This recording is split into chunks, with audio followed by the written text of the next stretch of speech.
Canadian Tire Motorsport Park, a place when a driver looks on a racing schedule and sees they will be racing there, brings, I think at the same time, a smile and a quick intake of breath as you realize what you're going to be dealing with here at this amazing facility. Hi, everybody. Greg Creamer along with Calvin Fish. Jeff Lepper will be down in the pits as we are getting ready for round 6 of the Pirelli World Challenge Championships GTS category here at Canadian Tire Motorsport Park, all part of the Victoria Day Weekend Speed Fest at this legendary facility. There's a look at the field, 20 cars strong, as they will be getting ready to run 50 minutes of competition here at this racetrack, Cal. And one of the big issues and stories here is going to be weather. And before we get into that, I just want to remind everybody, as always, on our second day of competition in the Pirelli World Challenge on our global web feed, you're just sort of eavesdropping as we build our CBS Sports Network show. So there will be periods where we're laying out, talking with producers. We'll try and ride the track audio so you get the sound of some of these glorious cars just a little bit. But that'll be happening. But getting to it, one, you can see, Cal, breezy. Two, it's chilly, only about 50 degrees here Fahrenheit. And at this point, it's just a little bit of sprinkles on occasion. But imminent, they're saying, is the possibility of some rain when it's going to hit. Yeah, and I think the key is, I mean, everyone will be on the slick Pirelli P0s. We see one of the corner workers there looking at the skies, seeing what's coming in. But there's certainly added trepidation. It's already a track that really gets you up on your toes, as we mentioned yesterday.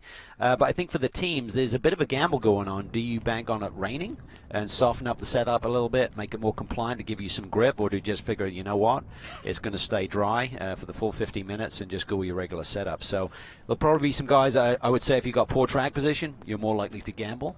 If you're at the front, you may just go with what you had in the car for qualifying in race 1. Oh, we had the touring car race earlier this morning, and it was, conditions. It was dry, got real damp at a certain part of the race, then dried up again.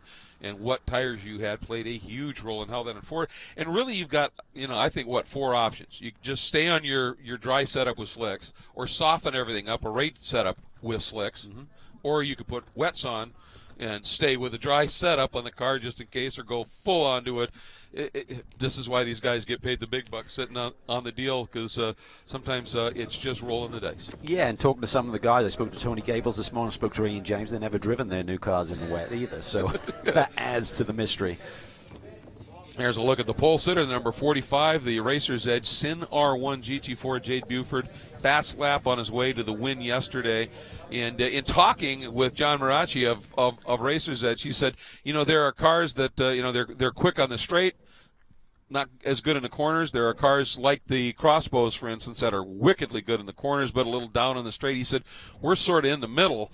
And he said, so we can string a decent lap together at times. And I said, but we're hearing there may be some rain. What are your thoughts? And he said, we think we'll be pretty good in the rain. We're certainly hoping that's the case. But again, another bit of an unknown. It is, and that's what makes it fun. Yeah. Oh, absolutely. We start this race and we're never quite sure what's going to happen. It's such a mixed bag in GTS with all of the different brands and how they perform and where they have pros and cons around a circuit like this, because the racetrack itself has a split personality from, the start-finish stripe all the way down to turn 5, and then you got that long back straightaway, the Mario Andretti straightaway, where you do need top speed and low drag. And, of course, the heavier cars with the big V8s, the Camaro, the Mustang, the Panos, possibly if it gets wet, they could really come to the fore with that weight and the ability to transfer it and plant. It's going to be fun to see whatever unfolds out there. One thing we do know, whether it's wet or dry, it's cool and it is breezy. And we are just about ready to get down to the front of the grid for that command to set this 6th round of the Pirelli World Challenge GTS Championship on its way. I see Orazio Mestrasio of Pirelli down there with Jeff Lepper, so we're going to be heading down there in short order. But boy, I'll tell you, those flags are snapping in a cool breeze. So with that, let's get down to Jeff Lepper and our command. Well, exciting stuff here for GTS, and to give that command from Pirelli Tire North America, NAFTA Motorsports NAFTA Motorsports Manager Orazio Mestrasio. On behalf of Optimal Batteries, Pirelli Tire, drivers, start your engines. And look at the field coming to life. That's Sin R1 GT4. I think one of the prettiest race cars I've ever seen. It just has that prototypical look to it. Really a fine-looking piece of equipment. Now, you see a gap there. There's a couple of gaps. We've actually had a couple of late scratches. A young driver named Roman DeAngelis, who had a very good run, had to pull out of. He was driving one of the Answer Crossbows. He's in the hunt for the Canadian GT3 Cup Championship, and apparently opted to focus on that, and the number 02 McLaren from Volt Racing and VoltLighting.com of Alan Brynjolfsson. They had a little bit of a problem yesterday, and I think they're still trying to get that sussed out. They're also entered in the Sprint X race later, and I think they may be working on that. But the Cadillac ATS-V safety car in the hands of Scott Dollahite makes its way out onto the track with the field in tow. And at this point, Cal, with the track being dry and the like, it looks like everybody would have started probably on the slick tires. Second day, we're supposed to get a standing start. We had to opt out of that because the track was wet when the touring cars went. Doesn't look like it'll be a problem here. No, it should be a standing start, and I think with the touring car, the length of that field, that was going to be an issue anyway, getting all stacked up on the front straightaway, so it's probably maybe a word of relief to the competitors and the stewards, most importantly, to not have to do that here. But certainly for GTS, we expect to see a standing start unless we get a late notice from the stewards. They've changed that. But 2 formation laps to try and get a little bit more temperature into these Pirelli P0s before the green. And it's important, of course, to get around and get that heat. And then you don't want to sit too long with the track cold as it is and let that heat evaporate. So hopefully the pack will be nice and tight, get in there and get going and get racing in a hurry. As you look back, one of the things that's going to be interesting to see is the Maserati that was so strong at VIR. As you take a look at our Cadillac Escalade, our medical car, the rapid response vehicle from the folks at Cadillac, what that Maserati will be capable of. They made some BOP changes for it coming in here, and if it gets a little wet and the like, see how that plays out as well. Yeah, they don't have ABS though, so that could hurt their ability a little bit if it does get damn and sketchy on. Nor TC. Right. That's a very good point indeed. So the field out on their pace and installation laps, and as Cal said, we're looking at a couple of them. So as they make their way down through turn 4, one of many of the amazing corners here up into Moss, we're going to take a quick break. We will be back with the start of the 6th round of the Pirelli World Challenge GTS Championships. Don't go anywhere.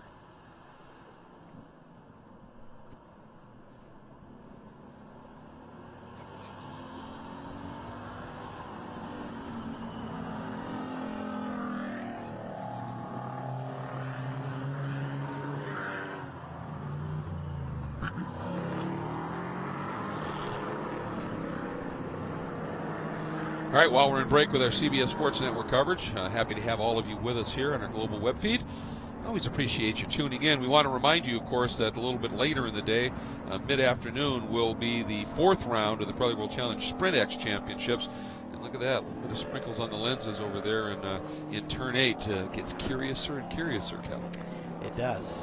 And, we have some brave boys in this field here today. So these are the conditions where, if you've got the kind of confidence to really put it all on the line on relatively cold tires and make some outside moves and get a bit brave, you can certainly charge through some positions here. Yeah, opportunity here. This is a track that big bravado certainly can pay dividends. On the other hand, it can also provide great cost as well when things go wrong.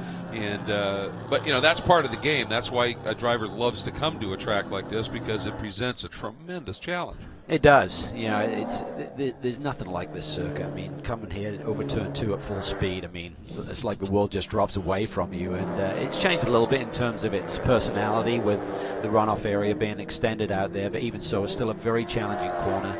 And the nice thing about a doubleheader weekend is that the teams do have the ability, after the race yesterday, to tweak on the cars a little bit more. But it's very cool here. We had some decent temperatures here yesterday for race 1. Now it's a lot cooler this morning. Obviously the threat of rain still is in the air. And as we mentioned before, Greg, it's all about what the teams have decided to go with in terms of gambling on the setup, right, in case we do get a little bit of rain. And you see Anthony Mantella there in the Gulf-liveried Mantella Racing Crossbow teammate Markey in the MBRP Performance Exhaust car. Watching some of Barkey's moves yesterday through turn 2 when he was inside, outside, and they were 2 abreast coming down that hill. That's exactly what you were talking about. If you're willing to do it and you make it work, it could pay off big time. And I tell you, when you're in the car that's maybe not as hooked up, and you got this like little monster behind you trying every which way to get by, and he's on one side, he's on the other, because of the ability of that crossbow to change direction and have the grip because of its lightweight, it is really menacing because you're literally hanging on around this place, and then you've got this car behind you trying all sorts of crazy moves. Darting and weaving and trying to stick the nose right where you were thinking is the best spot for you to go. Yeah, it gets interesting here. Again, not the biggest of the fields here of the 3 divisions of Pirelli World Challenge, but awfully action-packed and quality deep. We're going to pause. We'll be back with CBS Sports in just a sec.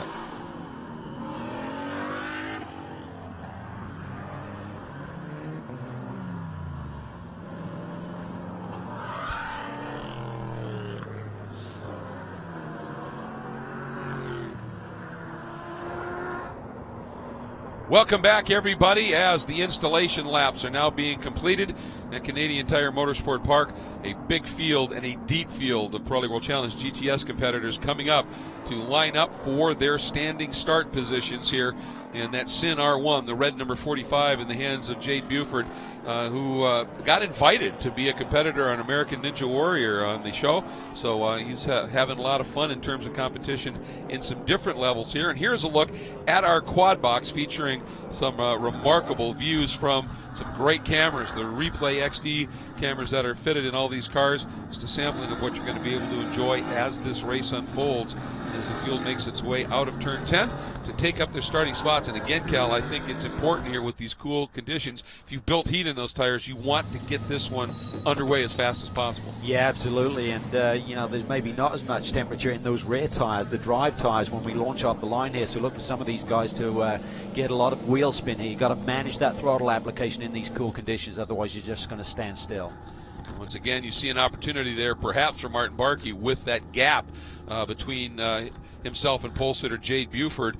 If he gets a good start, that could give him an opportunity here. As always, the lights on the left, you see those black boxes just above the pit wall. Those are the lights. They will come red, and when they go out, we go racing. And initially, you'll see a yellow pop up, which just tells the group that we're getting into that window at this stage. This is a moment of great anxiety in a good sense. This the adrenaline starts to pump. It's time, and we are racing in Francis stalls, Cal. He does. He was trying to control that wheel spin too much and just stalls it. Mantella gets a good start. Pole sitter Jade Buford leads into turn 1. Barkey side by side with Baptista. There's Aschenbach looking for a way through. And of course, Barkey and Baptista having that coming together in Moss yesterday. And look at now, Barkey swings to the outside. Sliding through turn 2. No grip yet. And Aschenbach able to take advantage. Now pops to the outside into turn 3. Can he make it stick around the outside? If you do, it gives you turn 4. I don't know he's going to be able to pull it off. Great run here by Mantella, but a great start again by our championship leader. You think that heavier Camaro will generate a bit more tire temperature earlier in this race. Mantella to the inside. He takes a peek. I was just about to say that Crossbow, lightest car in the field. And you were thinking that, well, maybe it'll take a while for it to find speed, but Mantella on it quickly. And we have a full course caution, I would presume, for Francis stalled right there. Yeah, in the middle I wonder of the if front he's broke straight. something. Yeah. He may have broken a driveline component or something. Or he just can't get life back into the motor. What a shame. I mean, obviously he was poised to perhaps have a really, really strong run in his return to the Pirelli World Challenge Championships. And they're scheduled to also run the Sprint X race that's coming up a little bit later today. So that could be sort of double trouble for them, depending upon what the issue is. But early on in this 50-minute race, we are under a full course caution, so we're going to take an opportunity to step away for just a moment, and we will come back and set the restart for you here at Canadian Tire Motorsport Park.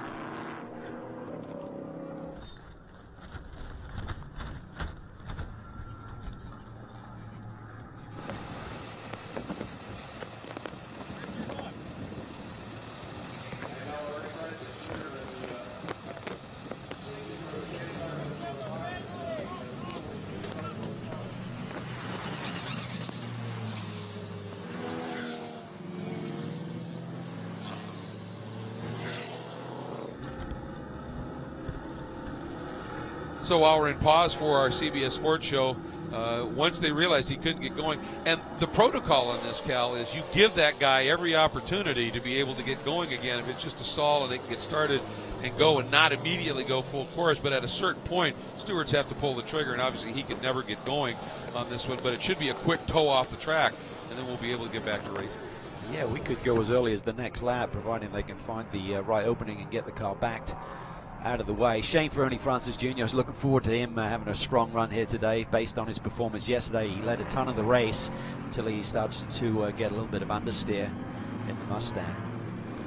You see the cars doing the weaving now. Of course, that's more to keep the tires clean than anything else. Nowadays, to heat the tires, you basically do it through the brakes, don't you, to radiate through the metal wheel? Yeah, absolutely. You just keep working that brake pedal, even against the throttle. So you might right foot the gas, obviously, and then left foot brake, just trying to generate brake temperature that then comes up through the upright into the wheel and into the tire ultimately, and starts to build some temp. You know, and in the GTA category, which they have now as a separate category, your pole sitter in that one was George Kurtz, who had a great run in his CrowdStrike Global Motorsports Group 04 McLaren, one of the 570S GT4 machines. But a guy that I might be thinking to keep an eye on here is the 019, qualified for this race in fourth with a fourth quick race lap, Ari Belo, in the team that normally runs an Aston Martin, which is generally pretty good in the wet as well. But they had to make the switch due to damage to that car to an older BMW that they have. And Ari's been wheeling that thing around here on the track, and I think it could be a pretty good package here should things get a little bit damp. But so far, Cal, this field fairly lucky. We're seeing absolutely no indication of any dampness on the track.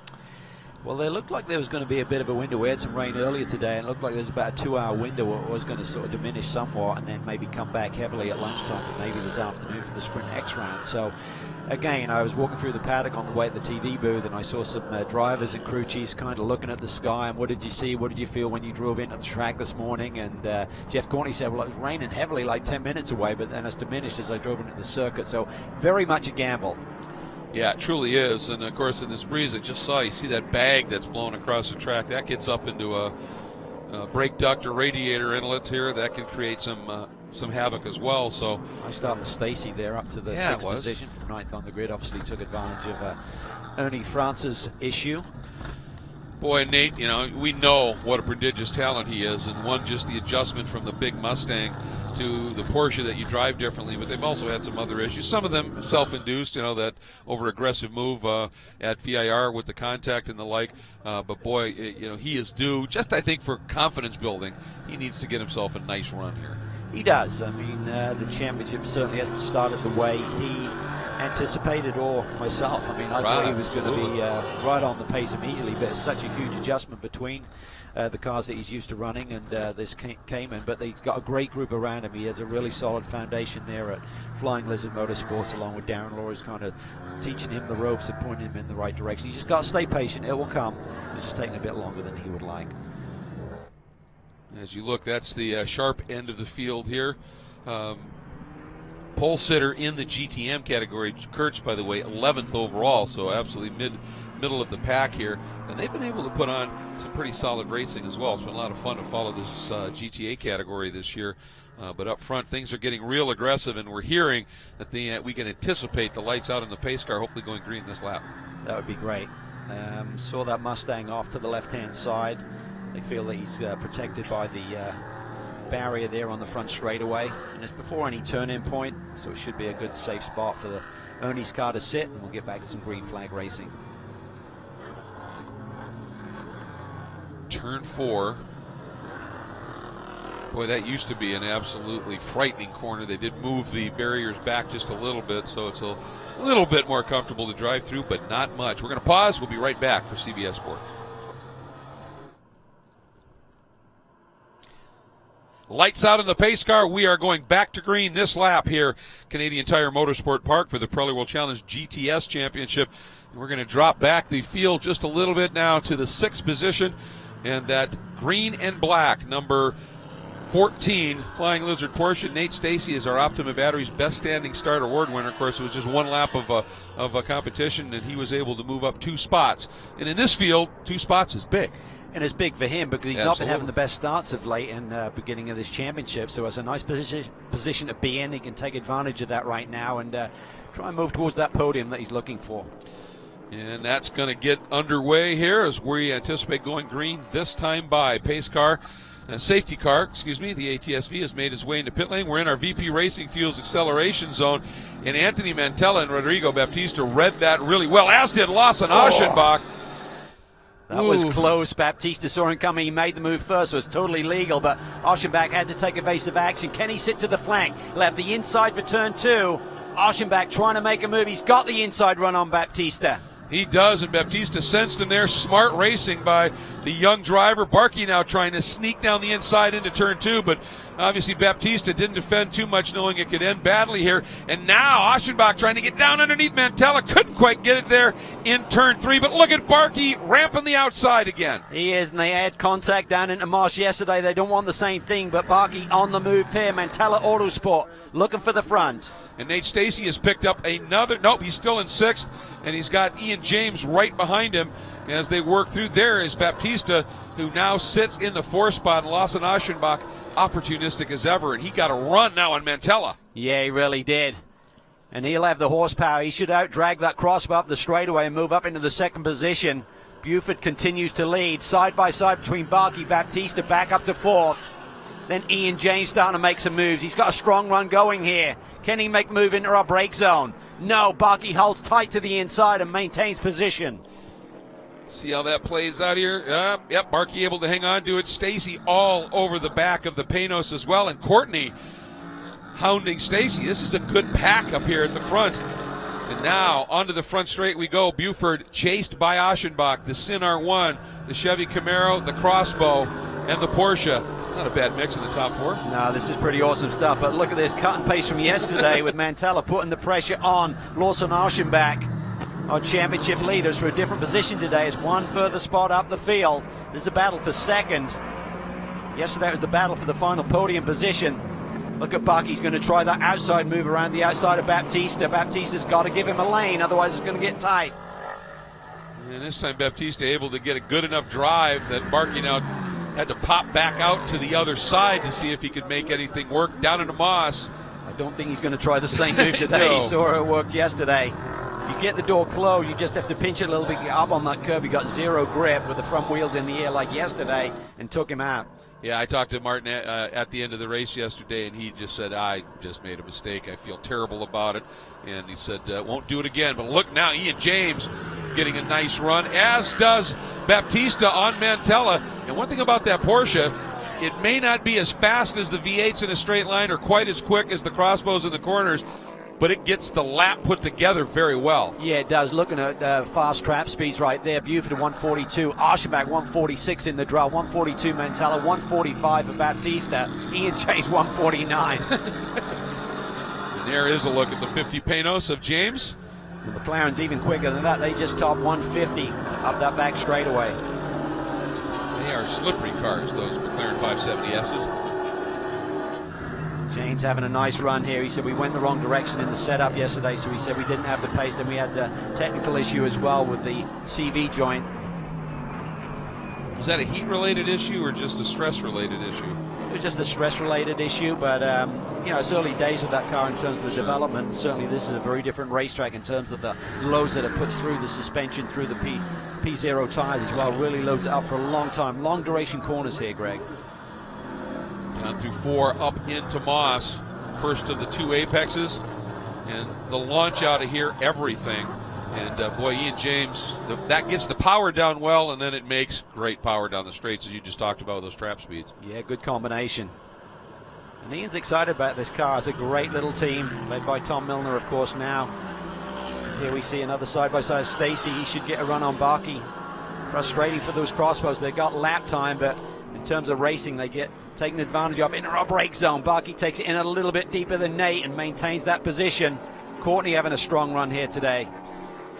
Well, when your forte is speed mid-corner and through the corner, when you get behind a car that doesn't have that kind of speed, you have to run their pace through the corner, and they have better launch. So as you said, you know, free lap is one thing, racing in traffic, whole different ballgame. It really is. If they could just take off at the front and sort of establish a rhythm, they'd be tough to beat. But when you've got a race like you do on this race circuit, you've got to get up that back straightaway. It's all about positioning into turn 8.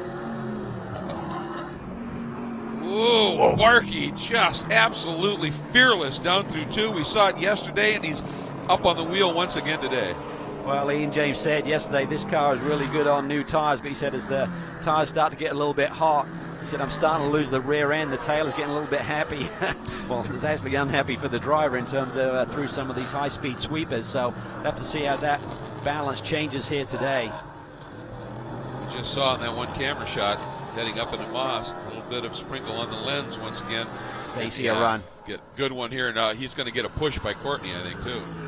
Yeah, it's tough for Barkey. He's just got to maintain that right side lane. Lose a couple of spots at least here. McLarens are coming as well. Yeah, Kurtz and Clennon having a good race here. He's moving up smartly here. He didn't quite get the lap time. Clennon's on the inside there. That's a battle for the AM division. Got him. Got him. Nice move by Mark Clennon in the tender belly.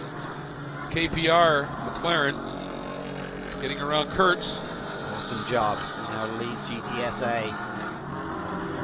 Those two have built themselves a little bit of a margin over the rest of the GTSA field. I think it's Gaples that Balo having a strong battle for that third spot in GTSA as Stacey sits in 6th at this point. Courtney starting to find a little bit more pace as well. Although there, Stacey able to gap him just a bit. Yes, Nate's having a nice run here today. So the car's hooked up. Keep tweaking on it. Find something that, you know, they might have to back off the setup to suit Nate a little bit and then just work together with the car and the driver to ultimately get the most out of that race car. But Nate is learning quickly. Well, for him, opportunity every time he gets out. I mean, you know, you forget that he's still a very, very young man, just a teenager at this point, and he's following Ian James. That's a learning opportunity. Yeah, he's going to learn a lot. It's a great field to learn from. You got the experienced guys, and then you got young talent coming through these ranks, using it as a ladder to bigger and better things in the Pirelli World Challenge Championships. Boy, and Martin Barkey must be beside himself right now, as a couple of the GTSA guys have just been able, with that straight line, at least one. Yep, Clennon was able to get by him. And this is a track that Clennon has always been good on. He was fast here last year when he wasn't running the McLaren. He was right in the mix as well. He just goes well here. He does, and that McLaren has shown a lot of pace this year. See the car exiting pit lane after a quick stop. But they got a little bit of a BOP adjustment in the other direction, but even so, very strong here this weekend. I think that was the 018 K-Sit Racing Porsche of Cameron Castles making a duck down into pit lane, and this battle here, a good one. Baptista and Mantella battling for third, but their problem is now they're 2 seconds or so behind Buford and Aschenbach. Yeah, and Aschenbach's having a strong run here today. Spoke to the crew after the race yesterday, said, do you have anything for the front runners? He said, no, I'm just hanging on, trying to hold on to this podium position. And what a battle it was, third all the way to 6. Most of the race yesterday was fascinating watch, the ebb and flow of the different manufacturers going hard at it. Aschenbach grabbing his 5th podium run of the season yesterday. Look for his 6th today, and he'd love to get the first win for that Camaro GT4, but Buford maintains the pace at the front right now with the fastest lap of the race. Yeah, Jade's going to be a tough customer, but right now, you take a look at the top 5 in this. It's the Sinar 1 GT4, a Chevrolet Camaro, a Porsche Cayman, a Crossbow, and a Panos. Good variety at the front here at the Pirelli World Challenge in GTS, a Canadian Tire Motorsport Park.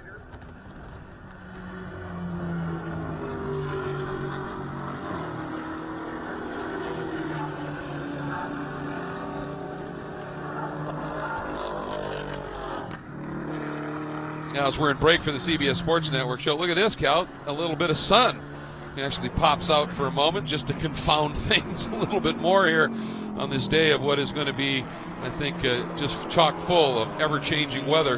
Ooh, and Baptista back into that Porsche, just rotating a little bit through turn 3. But as I said, going to break for the CBS Sports Network show, you love to see the variety that we're seeing here. I mean, you go back now into the top 8, there are 7 different manufacturers and cars represented. You know, no matter what the arguments are throughout the paddock about, well, we don't have this and we need that, that's pretty good diversity. It's great. I think we had 6 different manufacturers in the top 7 on the qualifying for the first day, so that makes a big statement about how they do have the rules right. But every racetrack is different, Greg, and it's it's constantly evolving. Do you know what I mean? Everyone can have a little bit of a gripe in terms of my car's not strong this weekend. Typically, with the different specs and different configurations of the racetrack for the full calendar, it works its way out. But everyone wants to be strong every weekend. That's the racer's instinct: is I want to win today, not tomorrow. Well, and it's interesting as we're watching Jeff Courtney really heaping some pressure on Nate Stacey in a great battle for the 6th spot. It's still very early days for the blending of the GT4 machinery into the GTS category. And you've got your GT4 machines, the homologated cars, but you still got some legacy cars, and you've got the Panos, which is sort of in development and will be going for a GT4 homologation. So there's lots of balls in the air with this. There really is. The Mustang even hasn't had the full homologation handed to it yet. I don't think it's so much in the performance arena as some of the other aspects of the race car. You got new manufacturers talking about bringing cars to the show next year with Mercedes and BMW, but this battle is really heating up. Courtney's being a little racy right now, it looks like. Yeah, he is. James in the red Panos in the 5th spot. Stacy right behind him. Then the Maserati, the Kendra Rec Stuff machine. And Glennon leading in GTSA, and quite frankly has run this battle down. So we've got a 4-car, make it 5-car, make it 6-car battle for the 5th spot. Yeah, I'm just thinking about what Ian told me this morning. I wonder if the Panos is backing up a little bit in terms of the rear tire deck affecting his ability. He's got the straightaway speed to stretch right there, but through that first half of the lap, I think he may be holding some of these other guys out.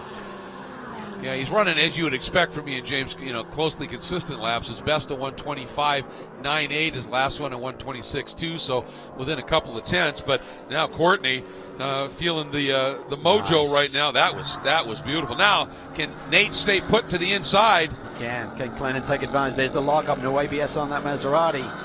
Locks him up as he gets a little bit wide out in the grey there. Jeff Courtney controlled it nicely, but lost the position. Don't think that was a long enough lock up to flat spot the tire, but even so, that's one of the considerations. He does not have that system on that Maserati like many of the other competitors. Of course, Fred Roberts, the local driver from Canada who is making his start this weekend, when they went to test early in the season at VIR, they had those electrical gremlins that we documented in the VIR show. Fred actually never got a lap, so before they came up here, they went to Audubon, and Jeff said, put on some old tires and said, you need to go out, and I want you to go as deep as you think you can on the brakes and see what happens so you understand what we're dealing with here.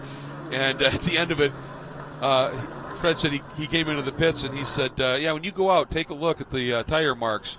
He said, because I lit them up. And Jeff said, that's what we have to be thinking about. Know that feeling, don't go there. And Fred said it was hugely instructional, so some great stuff. Rodrigo Baptista for Flying Lizard in the Porsche Cayman finds himself in a little bit of breathing room in 3rd spot here at Canadian Tire Motorsport Park for the Pirelli World Challenge GTS Championship. Anthony Mantella in the Gulf Crossbow right behind him. But as soon as you get into the twisty bits here, look at the ground that Mantella is able to make up in this battle for 3rd. Like a Pac-Man, he just eats into that gap immediately through 9 and 10. And it continues to build all the way through the first half of this lap. And he was a little frustrated yesterday. He said, we get so close and everything, and the comment was made, well, when you come out of 10, don't get so close going into 1 and use that run just a little bit. And it looked like that's what he was thinking right there. He had a little bit more room and was able to just flat check. It wasn't quite enough to be able to take advantage, but really he has to really have a pass made, probably exiting turn 2, for him to be able to hold it down that long straight. Yeah, he needs to be able to make the pass and then gap the guy a little bit before he gets to Moss Corner this one, because he's going to lose it down this Mario Andretti straightaway, of course. But you can see Baptista really having to wring the neck of that car. That Cayman is definitely starting to slide, and it's early in the race for that. Only 22 minutes in. Yeah, officially at the line, Baptista 4.5 seconds back of Aschenbach, who's still right there within a second of Jade Buford, who's got the best race lap right now. Jade's last lap, however, was the better, well, almost exactly half a second clear of Aschenbach. And so Lawson had closed it up just a little bit, and then Jade has been able to respond. And Jade is really, really strong in terms of managing the package that he has in terms of tires and the like right now. You think he's playing that game? Yeah, absolutely. I think that's what it's all about right now. Courtney, despite that lockup, had his fastest lap of the race on the previous run. He's now regrouped a little bit. He's got by Stacey there, and now he's starting to put the pressure on Ian James. So there was a pass there. Remember, Nate held on to that position into turn 10. Now it's gone away again. And that number 50 Panos carrying our iBox suspension cam, and when you've got somebody hounding you, that suspension is going to be put to even greater stress here.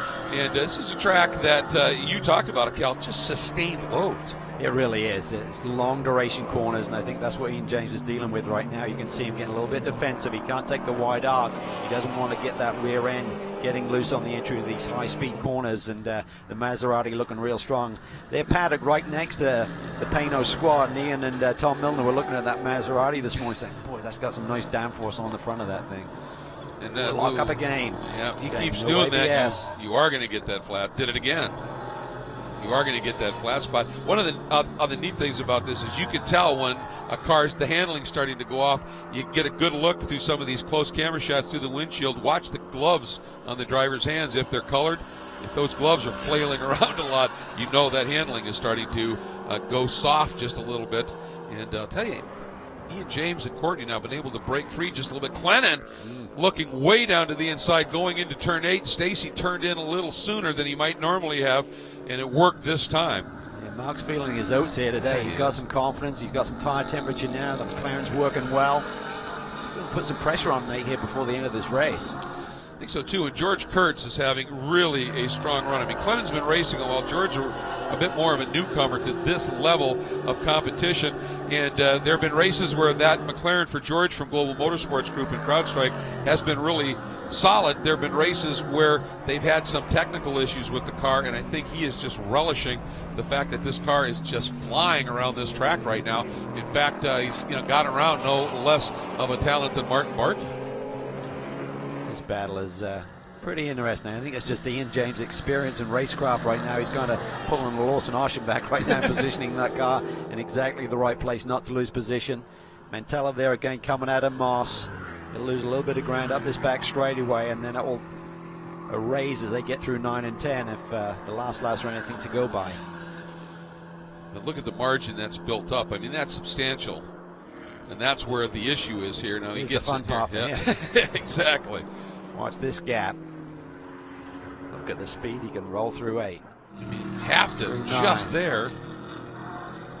Look at that. By the brake zone for 8, he was probably, what, 6 car lengths behind, and he comes out of the final corner just 1 car length behind the Porsche. Boy, this might be an opportunity if you can keep this Yes. momentum built up here. Do something on the exit of 1. Place that car. Baptista doing a superb job. This young driver from Barcelona has been impressive this season. Really, it really has, and he's had a little bit of bad luck, misfortune, had a couple of technical issues. Got hit yesterday and bent the rear suspension link, so that was disappointing. He had another strong points run going, and it's really hurt him in his championship charge and allowed Oshenbach to really break free in the points. Here they come down through 4. This is a tricky corner coming into it, isn't it? You got that big, compression, then a quick climb. Easy to just be too hot into it. It is, and it's such a small window in terms of taking it in a little bit deeper. It can go wrong really easily, as we saw yesterday with Martin Barkey when he tried to make a move on Baptista, Mantella's teammate, and got into the corner of him and turned him around and bent that suspension we were just talking about. So you have to be patient. It looks inviting, but there's not much opportunity unless you're literally alongside through the sweep of turn 4 into the brake zone. Yeah, corner originally on the track was just a hairpin, and That's after McLaren's got straightaway it does. speed. Watch here.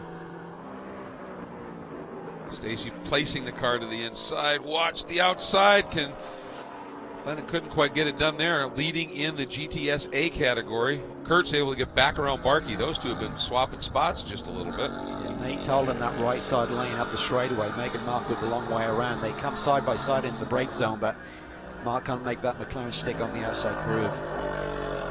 All right, so Glennon leading in GTSA will continue his attack at this stage to move up into the top 7 overall as he runs in 8th right now in the Tender Belly McLaren from KPR. And up front, it is still Jade Buford leading overall in the 45 Sin R1. We'll be right back.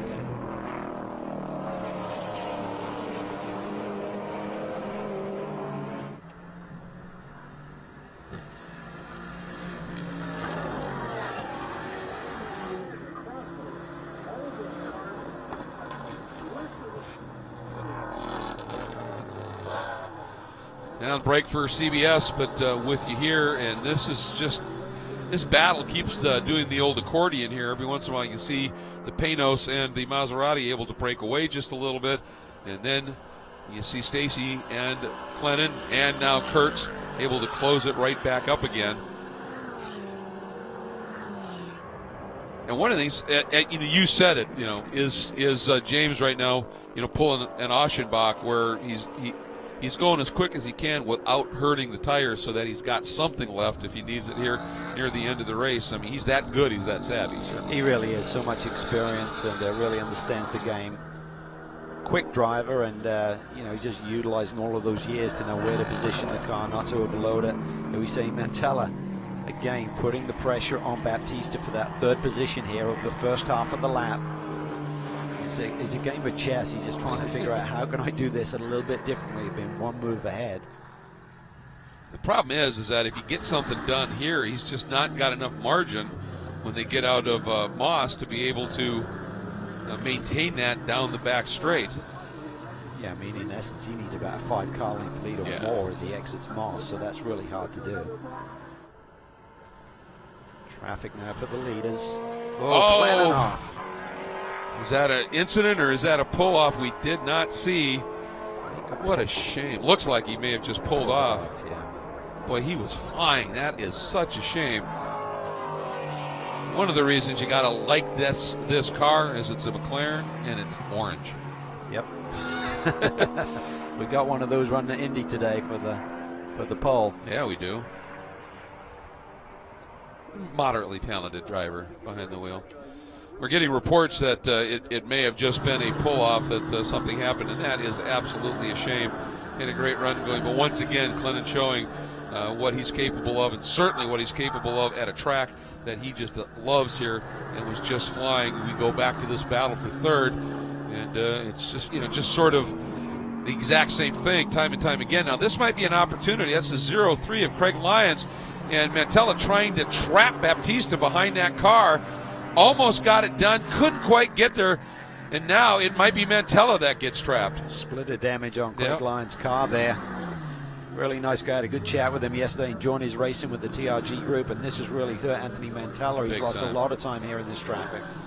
And he probably won't be able to get around him, obviously, down that straight either. So it's a nice move. Lyons just kind of, I think, well, maybe not. Maybe Lyons just didn't get out of Moss very well. Mantella did.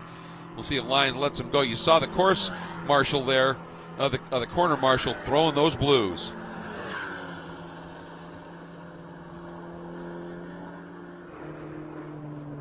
Anthony Mantella getting a little bit caught out in traffic here at Canadian Tire Motorsport Park.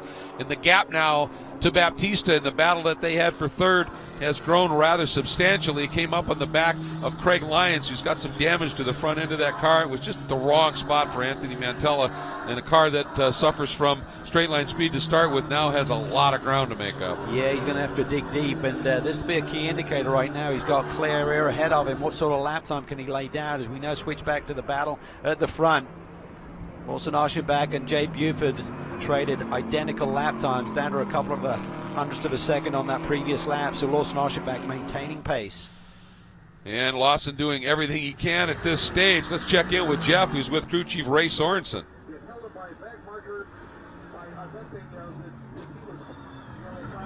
Run down for that leader.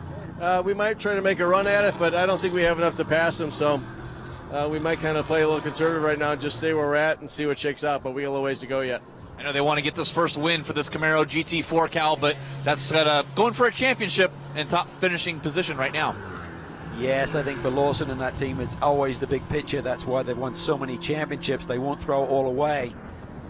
But he's showing pace, and he's showing it late in the race, later than we saw yesterday. So the Camaro is strong here. Well, and championships obviously are important, and you want to get that for your manufacturer and the like. But they also like race wins, and a driver and a team, that's what they live for, is being able to celebrate on that top step of the podium. And they'd really like to get one here and be the first to bring one home for this new GT4 platform Camaro. And break a trend with some sweeps of the first 2 weekends. Exactly. And Buford leading, having one yesterday. So we saw Aquilante on the streets of St. Petersburg. Nico Jamin did an awesome job at VIR, a double win for Anser and the Crossbow at VIR, and Buford going for a sweep here as well.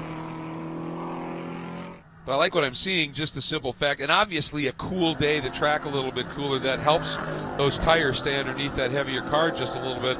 And now we go back in the order to this great battle, and once again, Jeff Courtney starting to hound Ian James for that 5th spot. Ian had opened up a little bit of a margin, and how about this? Yeah. He got gap badly, and maybe that just gave him that free range speed, because he is now through. Question is, here's the launch onto the back straight, and I think Baptista's close enough. I think so. A little bit of a move there. Key is, did Baptista? Oh, that's smoke not good. coming out of the back of Mantella, big time. There's an issue. Is it a tire rub? I wonder. Yeah, that might be. I wonder if when he made the move, he actually had some contact. Just conjecture. Is that exhaust or tire rub? That looks like tire rub, I think. I wonder if he did. Was there a clip there? I mean, there was certainly an evasive move by Baptiste. I wonder if he actually got into him a little bit. He did there. Yeah. Just a little tap, but we get a report there may have been just a little bit of, to steal your phrase, Cal, a little argy-bargy on the way through. Well, I'll tell you, Baptista's This is getting probably feisty. It is. And Yeah, Baptista's looking at his mirror going, a Mantella crossbow. Yeah. Well, we saw, we could see that we believe there was contact on the pass. Then we saw the little bit of almost a block down the straightaway, and you could see coming on the front straightaway, Anthony was willing to give him a little nudge. So I think this thing is heating up a little bit inside those cockpits. Absolutely. Out of 3. Now we're getting a report, drive-through penalty, car number 3 for Baptista. So apparently the steward's deciding that he was the one that maybe shut the door. Wow. For the like. I think that's why Mantella is fired up a little bit. Absolutely. Now we're hearing reports that the crew for Mantella may be worried about all of that smoke at the back of the car, and maybe suggesting that he needs to come into the pit. So this race is going to be turned on its head a Well, little the bit. problem is if you got tire rub, bodywork rubbing that left rear tire, that is a heavily loaded corner Yes. through these fast sweepers. So I know you don't want to give up the position. Baptista will have to respond to this penalty here within 3 laps. Yeah, and we've already had a scenario this weekend where a car did not pit with a black flag within 3 laps and was excluded. So that precedent is well and clear. And, you know, we want you to be well and clear on what unfolds here throughout the season in the Pirelli World Challenge. Best way to do that is social media. First, go to the Pirelli World Challenge site, world-challenge.com. You can also go to Facebook and just search there the Pirelli World Challenge Championship fan page, or on Twitter, look for the handle @WC Racing. And as always, for all things racing, take a moment to check out Motor Trend On Demand, and that includes archives of all the Pirelli World Challenge races. You can start your free trial at motortrendondemand.com today. Well, hopefully Mantella Autosport giving the message to the driver of that number 8 that the number 3 car is going to get a penalty, because he's still, Anthony's really driving hard, and the podium run should be given to him if Baptista hits pit lane. And right now, Mantella's got 14 seconds clear back to James. So if Baptista does pull into the pits, Mantella could ease off just a little bit, try and save that tire, yeah? Yeah, for sure. I mean, if it's cutting it, there's nothing you can do. It's Right. eventually going to go through the sidewall or whatever, but hopefully that will hang on. And he'd love to be spraying some champagne here in front of his home folks and supporters this weekend. Let's see if Baptista stays out again. The team will fight it, but you don't very often get these reversed.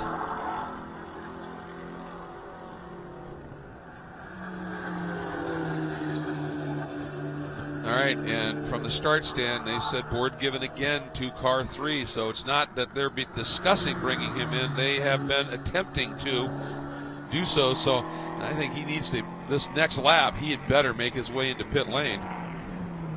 Well, I just hope it happens before Anthony Mantella gets too frustrated, because he's looking for a way by. Absolutely. You would certainly hope that the crew monitoring the radios would say, you know, don't push it too hard. He's either going to pit and you'll get by, or he's going to get excluded. And that's the rule. If you don't respond, if you essentially go by a black flag 3 straight laps, you just removed from timing. As tough as it is, you're best to make that stop as quickly as possible. We don't see a lot of yellow caution flags in the GTS class, but if you should get one, you're going to get a reset. So don't be hanging around and suddenly you got to wait till it goes back to green to serve that penalty. Get it done. You could catch a yellow, then you got an opportunity to make some ground back up again. Very, very good point. Staying out. I don't know. This to me would be third time by. Yeah. Hear what race control has to say. And there you can see in the start stand, you saw the starters with the board and the flags.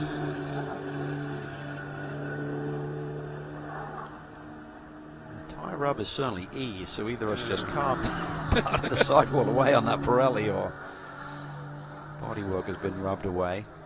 Created a little bit of clearance one way or the other. Making it exciting for the fans, though. They don't know this information, probably. By the way, just heard from race control that it's if the number 3, I had it wrong by a lap, if he doesn't pit this lap, he will be excluded. And they just told the worker down in the pits, they said, are you with the crew? Tell them. So we'll see what happens here. It was interesting yesterday in the race. Remember the two front parts of that car were up in the air, and we saw that inner liner laying on the track. It was from Anthony's car. It popped out. It didn't seem to affect his performance all that much. Now he's been in the thick of the battle Boy, this weekend. He will have had fun on his home track, and he'd love to be rewarded with a podium here today, which he should get. Baptista does indeed hit pit lane. Either way, he's going to get it, I think, because Baptista will no longer be scored as he now hits pit lane at the final opportunity. So obviously the team argued as best they could for the max amount of time they could, but in the end, you have to make the move down into the pits, and that will send Mantella through up into third. James will pick up fourth, and Courtney will then assume the 5th spot in the top 5.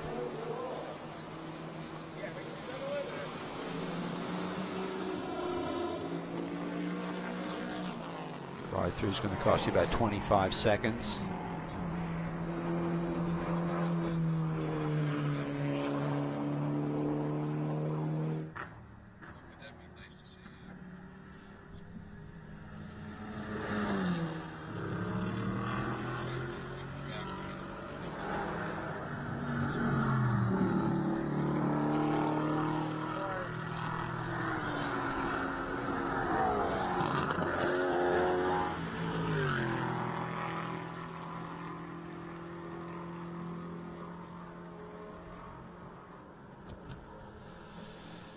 Mantella now absolutely alone on the track. Again, 10 seconds back of Aschenbach, but now about another 10 seconds clear of Ian James. So if there is any issue with that rear tire, he can ease off here.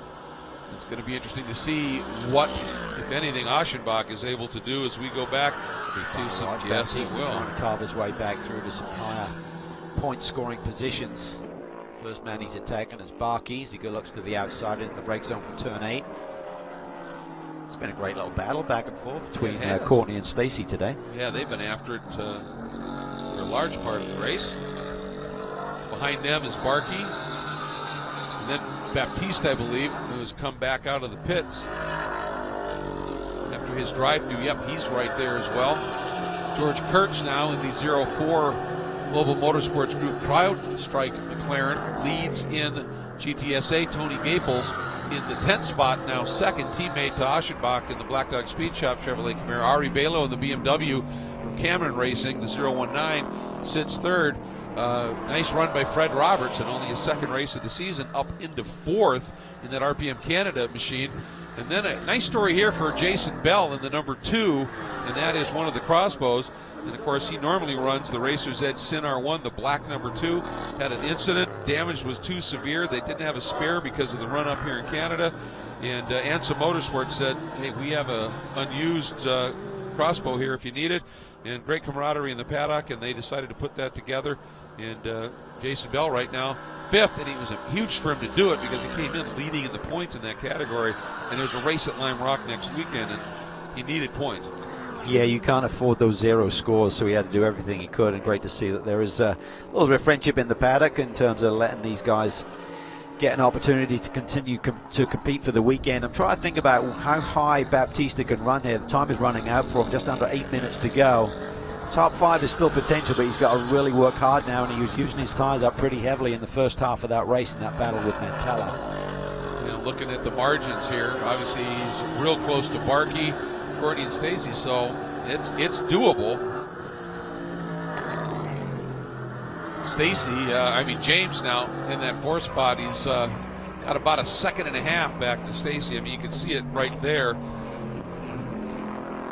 We talk about those margins because when you're talking tenths of a second and a half is a lot of tenths. Yeah, you need to find.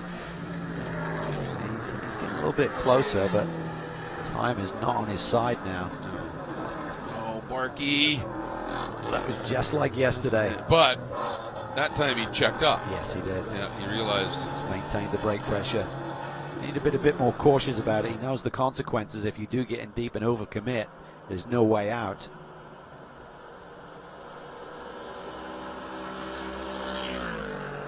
I love the sound of that Panos down that straight.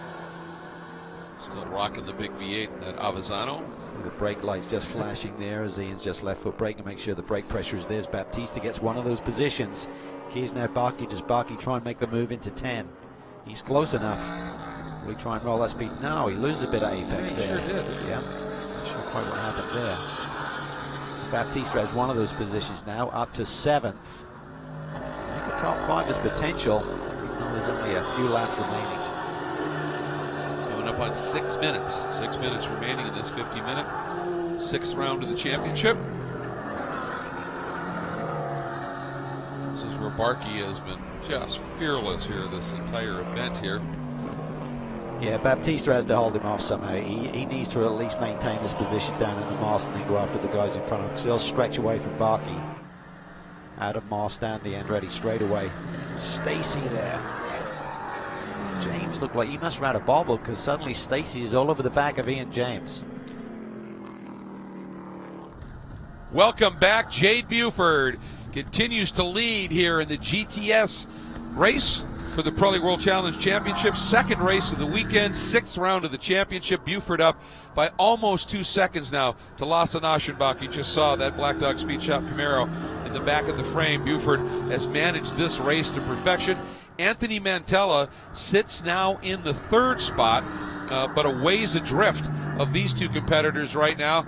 As a matter of fact, just now crossing the start-finish line, so he's 14 seconds behind Lasse Aschenbach, and Lawson doing what he needs to do. But again, I think he'll be, in the one hand, very pleased that he'll, with the reference in comparison to the full season competitors, he's continuing to stretch his margin, and on the other hand, he will be absolutely upset because once again he cannot get that win that these guys live for. But I think this is maybe his strongest run of the year, Greg, and now we're seeing Ian James under pressure there. Courtney has got around Stacy just a moment ago. It was Nate Stacy putting the pressure on Ian James as he's backed up to this pack. We see Baptista, who had to serve a penalty, and the reason being, Greg, a little bit of argy-bargy with Anthony Mantella. Let's take a look at it here and give you an idea of what unfolded that caused all of the consternation and ended up with Baptista being put into the drive-through situation. There was the first bump. Oh yeah, they were kind of retaliating on each other there as we saw a glimpse of that, and that's the penalty finally being served at the last possible opportunity. You have that window to serve it, and they took it all the way down to the wire. And he finally went in, as we saw there at the end of that replay sequence, came back out, and now has found one spot. He came back out in the 8th spot. He's worked his way up into 7th, and he's attacking his teammate. Yes. Looks to the inside, not quite close enough. Nate holds on. It's the strongest performance of the year for Nate Stacy as well. He's coming to grips with that, Cayman. Coming up on 3.5 minutes remaining as Ian James, 4th place, and the Panos leads out of turn 10. Courtney right behind him, a little bit of a gap back to the 2 Flying Lizard Porsches. Stacy in the green, Baptista in the 3, the silver and red. Oh, Courtney, nice run here. Yeah, this is the corner where Ian James said he was having troubles yesterday. Right here, just floating that Panos over the top, the crest of turn 2. Just doing everything he can to hang on. Traffic there gets out of the way. Courtney looks to the inside. Here comes Nate Stacy with a run. Baptista, Barkey, watching, observing. Is there going to be an opportunity? That was Adam Mirzan doing a nice job, just running way off track to let them through. Even so, Ian was being a little cautious, and it packed everybody up. Baptista now, I thought he might think about doing an inside. There's that lockup again. That is Courtney, again, running without ABS in that Maserati. Yeah, and he may have a slight flat spot that's going to hit that and just lock it up as Buford gets another lap under his belt. So I think next time by, we'll see the white flag. So Jade Buford, 2 laps to the end of this one. And the margin, he's now ballooned that up to 3.5 seconds over Lawson Aschenbach. And we heard Ray Sorensen earlier say, you know, we'll see if we can do something with it. But I think Jade has managed this beautifully and has just enough left at the end to be able to build that little margin up. You got the dynamic going on now between 2 teammates. They've become friends this year. They're now teamed together at Flying Lizard Motorsports. And it's tougher. There's definitely a different psyche in terms of dealing with a teammate when you're trying to make a pass late in the race like this.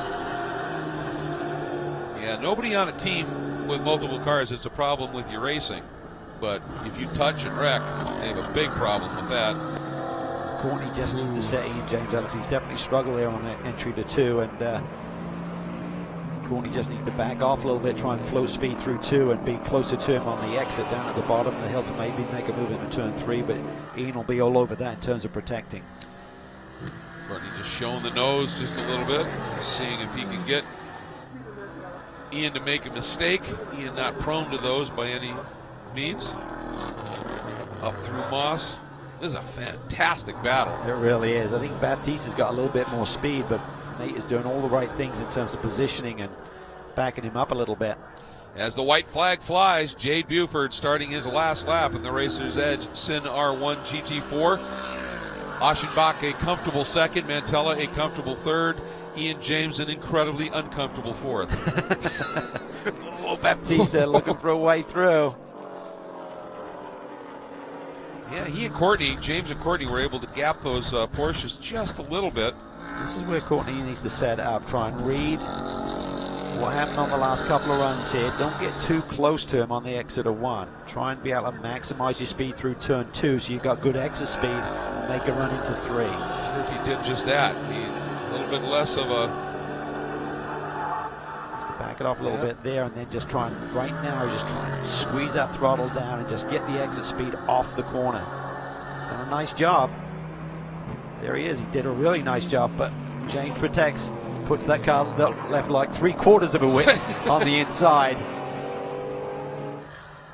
And that's all part of the game. The great drivers just have that sort of innate sense of where they need to exit a corner to blunt it. And here we go. Baptista down to the inside. He got him. Sweet. And Barkey's going to try the outside into Moss. Last lap.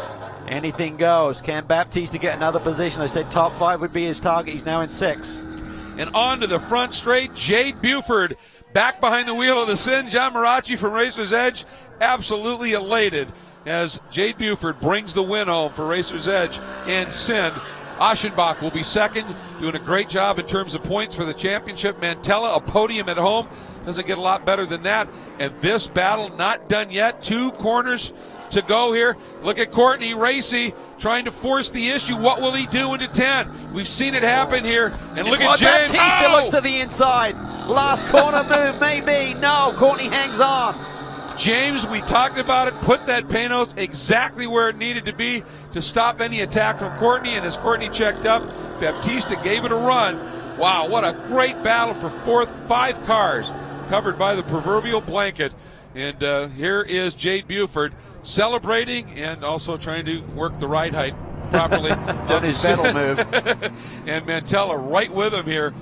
And I know obviously Anthony Mantella would have loved at home here to be on the top step of the podium, but he's on the podium, and that will be pretty nice as well. Let's give you a quick look here at the provisional results. Jade Buford with the win. Aschenbach, another podium, 6 straight on the year, and building the points. Mantella on the podium, as I said, for the local driver. Ian James surviving attack, completing the top 4, and Jeff Courtney in the Maserati, another top 5. Baptista coming back from the penalty to 6. Nate Stacey getting a solid run in for 7th. Barkey and 8th. George Kurtz, top of the GTS A category, 9th overall, and Tony Gaples rounding out the top 10. We'll be right back to hear from our winner.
I didn't even notice you. I just smelt it.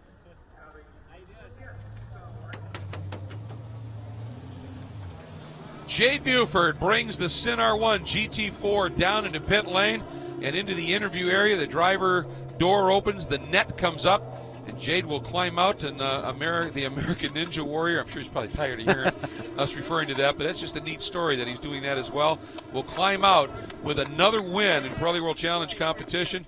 There is the Racer's Edge crew. There's John giving him a big hug, and down in the scrum you see the microphone of Jeff Leppard. Jeff, another great day for Jade. Well, thank you, Greg. Yeah, great day for Jade Buford here. You talk about that American Ninja Warrior competitor that he just got done completing that and put a ninja on this field as nobody got a chance to see him up front. But, Jade, great run for you. It seems like we said before, once you get in this car, there's only one place for you to be, and that is number one. Second win of the weekend, sweeping the weekend, and not a mark on the car except for John Maraki starts pointing, going, well, there's a little rub right here, so we'll take that off the bill. But, Jade, a superb run. Congratulations to you here today. Yeah, thank you. The team gave me a great car. It's pretty much a flawless week, and we just kind of came in with a plan, and we just went out there and put the best race we could together. Our Sin car handled great. It was fast and reliable. Couldn't ask for more. Tell us, what was the pace for the race for you? Were you just out there full speed, or were you just pacing it? Full speed for most of it. And then when you're out front, it's kind of easier to not abuse your tires. So I think we probably did have a little bit of pace, but it was because of that. It was because we weren't having to beat up our car to get the lap time. We were able to go out there and just run consistent laps and be kind to our tires. That really kind of put it together this weekend. There's a lot of cars out here with pace, but I think we did a really good job of just protecting our tires over the long run. Well, we're getting pretty close here. If he keeps getting these wins on these little one-offs, we might have a chance for the championship here for Jade Buford. That's true. I mean, he's just, every time he shows up, he accrues max points, and it's a nice way for him to be able to do it. So congratulations once again to Jade Buford and the Racer's Edge team. A tremendous run here and a win in Pirelli World Challenge, the 6th round of the GTS Championship. Aschenbach and Mantella completing the podium. That's going to wrap up our coverage here on our live web stream. We do want to remind everybody here that we will be back at around 3:30 Eastern time this afternoon for the second of the doubleheaders for the Sprint X Championship race. And again, an amazing field of GT3 cars and some of the best pilots in the world. We'll be doing the 60 minutes with 2 drivers and a driver change mid-race. Want to make sure and come back and join us for that. Again, that'll be at 3:30 Eastern time here at Canadian Tire Motorsport Park.